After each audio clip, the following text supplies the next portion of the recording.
Lipsio Carvalho recently moved to Canada to expand his business.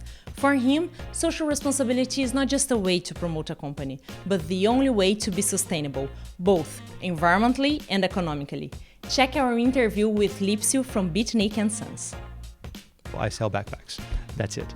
But there's much more behind that. We were growing in Brazil very aggressively, and we were willing to expand globally. And then we started flirting with the North American market, specifically the USA. USA seems to be too big for us. We manufacture handcrafted handbags and backpacks. They take a while to be manufactured. Since the US market is about 8 to 9 times bigger than the Brazilian market, which is already big enough, we felt that might be a step too big to take. Then we started really considering Canada and found that Canada is a smaller market, is a much more complex, so they're much more cash conscious. If we're able to do it here, crossing the border and starting and tackling the US market will be a consequence. If I'm building a company, I will build a company that I'm proud of. This is why we started to hire and to talk into evolving and giving opportunities to people in need of assistance in Brazil, either refugees in Curitiba from Syria and Haiti, or people that live below poverty line that really need opportunity to improve their lives. At that point, we found that now we have a company and also we have a mission. It was never a marketing stunt. It was just because we felt that it was the way it's supposed to be. I think we are at a very critical point for companies. It's either do or die, or you go high volume and you wear those shoes. Okay, I'm manufacturing at low cost and I just don't care about the process. I care about volumes.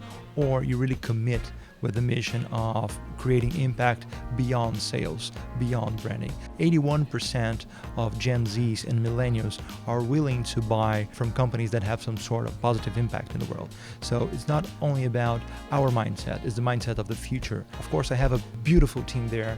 The foundation of the move was having a team in Brazil that I trust and that I know that they will deliver even when I'm here. The challenges are bigger than we expected. The biggest challenge is to manage those immigration issues, and at the same time you have to grow the company in a place that basically you don't know anyone. In Brazil, I always rely on my networking. By the time you get here, you're basically being born again. But you have to be ready to go for it, go after support, consider connecting with institutions that can really support you and can really expand your network fast enough. Counting with the support of those institutions make our job faster. We can learn faster, we can move faster, we can react faster. If it's not like that, basically you have to learn by our own, it'll be much tougher. They make the path so much easier because from the legal side, from the accounting side, from sales side, they're just much more aware and used to everything that's happening here. It's a shortcut. But there are some things that you should consider before deciding to move. The first thing is lower your expectations and be ready to react.